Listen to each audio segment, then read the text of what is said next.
میں حضرت حسین کا قتل بھی ایک بہت بڑی ٹینشن, بہت بڑی پریشانی, مگر اس پر ہمیں صبر کا حکم ہے. اگر ہمارے اندر انتقام کی طاقت ہوتی تو انتقام لے لیتے ہم. جو بھی قاتلان حسین تھے ہمیں پتہ چلتا کہ یہ ہے, ہم انتقام لیتے ہیں ان سے. اگر انتقام نہیں لے, وہ تو چلے گئے دنیا سے اپنے ٹھکانوں کو, جس نے جہنم رسید ہونا تھا وہ تو جہنم رسید ہو چکا ہے. اور اللہ نے حضرت حسین رضی اللہ تعالیٰ عنہ کو شہادت کی برکت سے جنت کے جوانوں کا سردار بنا دیا ہے. تو جس کا جو ٹھکانہ تھا, جس ملعون نے جہاں جانا تھا وہ چلا گیا.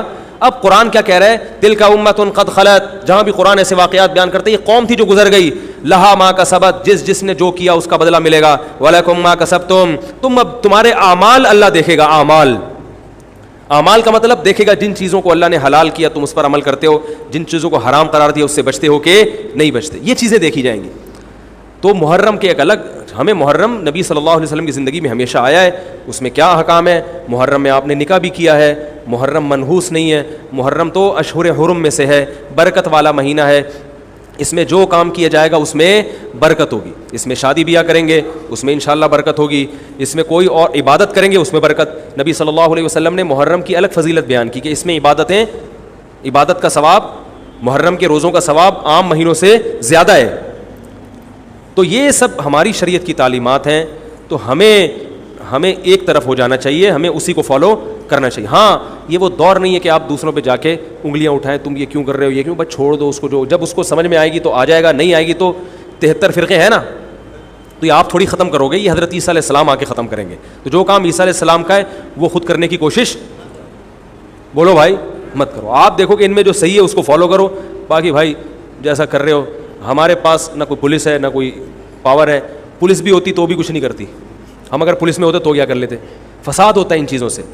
افغانستان میں جب طالبان کی حکومت تھی, او بھائی کون سی والی گھڑی صحیح ہے, میری گھڑی میں تو کیا ٹائم ہو رہا ہے, کبھی آگے چلیے. اچھا پھر ابھی بس اذان ہونے والی ہے, ٹھیک ہے بتا. تو کیا کہہ رہا تھا یار میں, وہاں افغان طالبان کی جب حکومت تھی 5 سال, تو انہوں نے بھی شیعہ کے امام بارگاہ کو ختم نہیں کیا تھا. سمجھ رہے بات کو, ایک حد بندی کر دی تھی, ختم نہیں کیا انہوں نے بھی شیعوں سے سلوح کی تھی, مذاکرات کیے تھے, بھائی ٹھیک ہے آپ اپنی امام بارگاہ کے اندر جو آپ کی ایکٹیویٹیز ہیں آپ وہ کرو. حالانکہ کتنی پاورفل حکومت تھی, اس لیے کہ اتنی بڑی تعداد میں انہوں نے کہا بھائی ہم کیسے پابندی لگائیں, ایک پورا ایسے ممکن نہیں ہے ہمارے لیے. تو گورنمنٹ کے لیے بہت سی چیزیں ممکن نہیں ہوتی, پابندیاں نہیں لگا سکتی گورنمنٹ. تو جو طالبان نہیں ختم کر سکے, حالانکہ طالبان سنی مسلک کے تھے اور وہ شیعہ بالکل ایک, میں نے وہاں امام بارگاہ میں اذانیں بھی سنی ہیں, ریڈیو پہ اذان آتی تھی امام بارگاہ سے, میں نے خود سنی ہے کہ بھائی میں نے یہ کہاں سے آ رہی ہوں, افغانستان سے میں اس وقت اذان. افغانستان کا چینل اس وقت آتا تھا طالبان کا اردو میں چینل, تو اس میں اذان آ رہی ہوتی تھی شیعہ حضرات کی.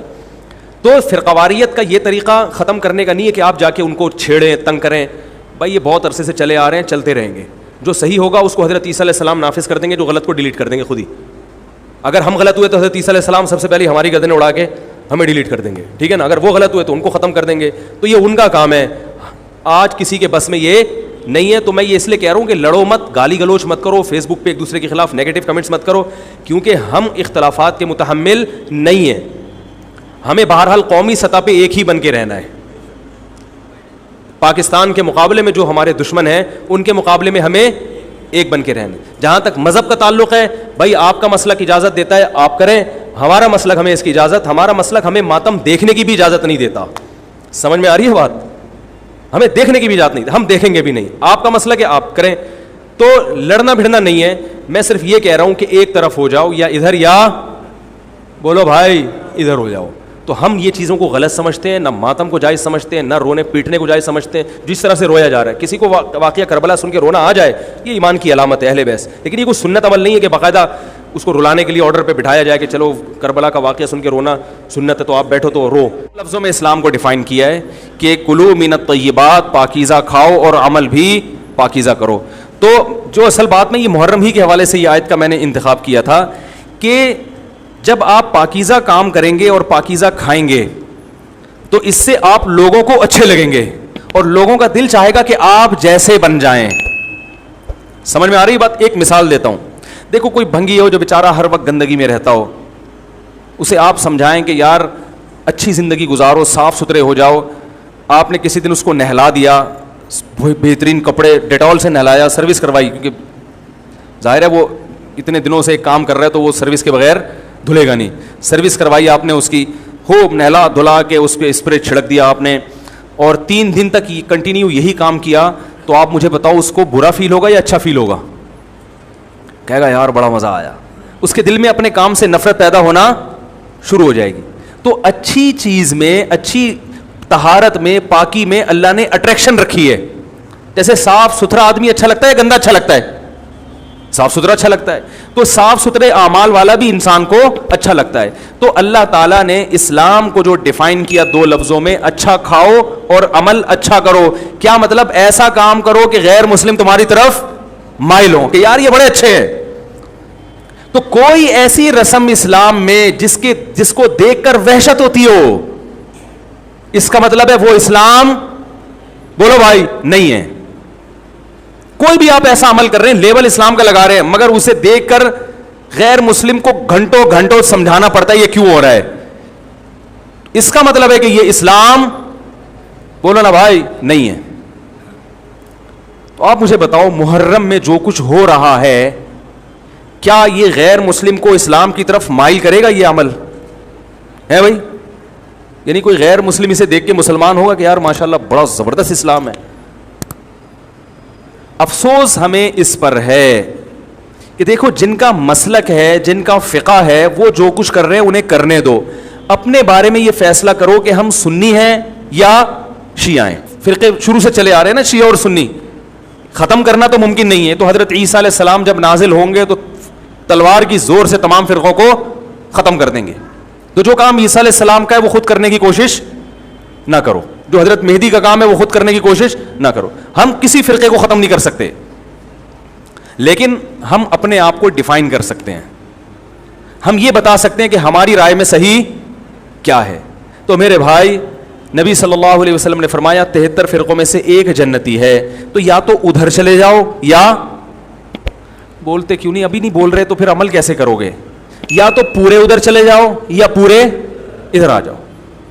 مجھے خدا کی قسم اس پر کوئی اشکال نہیں ہوتا کہ شیعہ لوگ ماتم کیوں کر رہے ہیں, شیعہ لوگ یہ سب کچھ کیوں کر رہے ہیں, وہ جو ہے وہ مرثیے کیوں پڑھ رہے ہیں. مجھے اس پر اشکال نہیں ہوتا, ان کے دلائل ہوں گے ان کے پاس, ان کے علماء ان کو بتاتے ہیں. وہ کب کہتے ہیں کہ ہم سنی ہیں, وہ کب کہتے ہیں کہ ہم صحابہ کو حجت سمجھتے ہیں؟ ایک چیز کا انہوں نے دعویٰ ہی نہیں کیا, تو ہم ان پر وہ کیوں تھوپے ان کے سر پہ. لیکن میں آپ کی بات کر رہا ہوں, میں ان لوگوں کی بات کر رہا ہوں جو اپنے آپ کو سنی کہتے ہیں. تو بھائی پھر سنی ہو تو جو اہل سنت والجماعت کے جو 4 مکاتب فکر ہیں, حنفی, مالکی, شافعی, حنبلی, اہل سنت کے ہیں نا, ان کی کتابوں میں کہیں بھی اس طرح کی کوئی چیز, بولو بھائی, نہیں ہے. ماتم کرنا اہل سنت کے ہاں جائز نہیں ہے. نبی صلی اللہ علیہ وسلم نے میت پر چیخو پکار کرنے کو حرام قرار دیا ہے. نوحہ کو جو میت پہ رونا پیٹنا ہوتا ہے, گریبان چاک کرنا, اس عمل پر آپ صلی اللہ علیہ وسلم نے لعنت فرمائی ہے. صحیح بخاری صحیح مسلم کی حدیثیں ہیں. حضرت جعفر طیار رضی اللہ تعالی عنہ نبی کے سگے چچا زاد بھائی, میدان جنگ میں شہید ہوئے, 4 بیویاں بیوہ ہوئی ہیں, چھوٹے چھوٹے بچے یتیم ہو گئے. آپ نے ان کی بیویوں کو زور سے رونے کی اجازت نہیں دی. اتنا غضبناک ہوئے جب وہ باز نہیں آئے, آپ نے فرمایا ان کے منہ پہ خاک پھینک دو. حالانکہ بیوہ ہوئی ہیں, قابل ترس ہیں, لیکن چیخ کے رونے کی اجازت, حالانکہ وہ تو اہل بیت میں سے تھے. حضرت جعفر طیار ظلماً شہید ہوئے تھے. ہماری نظر میں حضرت حسین رضی اللہ تعالی عنہ کا قتل کربلا میں یہ تاریخ کا بدترین ظلم, اس لیے بدترین ظلم کہ آپ غیر مسلموں کے ہاتھوں شہید نہیں ہوئے, بلکہ ان لوگوں کے ہاتھوں شہید ہوئے جو اپنے آپ کو مسلمان کہتے تھے, اور مسلمانوں کی قیادت اس وقت ان کے ہاتھ میں تھی, حکومت ان کے ہاتھ میں تھی. لیکن اس ظلم پہ اہل سنت والجماعت کے ہاں جو سنی ہیں, ان کے 4 مکاتب فکر کے ہاں نہ رونے پیٹنے کی اجازت, نہ نوحہ کرنے کی اجازت, اور نہ میرے بھائی ماتم کرنے کی اجازت. میرے بھائی آپ لوگ اللہ کا واسطہ محرم میں مرثیے نہ لگائیں. ہر گاڑی میں کوئی نوحہ چل رہا ہے, کوئی شیعہ ہے تو ٹھیک ہے وہ کرے, سنیوں پہ یہ کام زیب نہیں دیتا, کیونکہ یہ منافقت ہے. پتہ ہی نہیں چل رہا آپ ادھر ہو یا آپ ادھر ہو, آپ کا مسلک کہیں نہیں پتہ چل رہا ہمیں. ایک مسلک کو فالو کرو. ہمارے ہاں محرم منحوس مہینہ نہیں ہے, ہمارے ہاں محترم مہینہ ہے, مبارک مہینہ ہے. امہات المومنین میں سے بعض کی اس مہینے میں شادی ہوئی ہے. ہم شہادت کو نحوست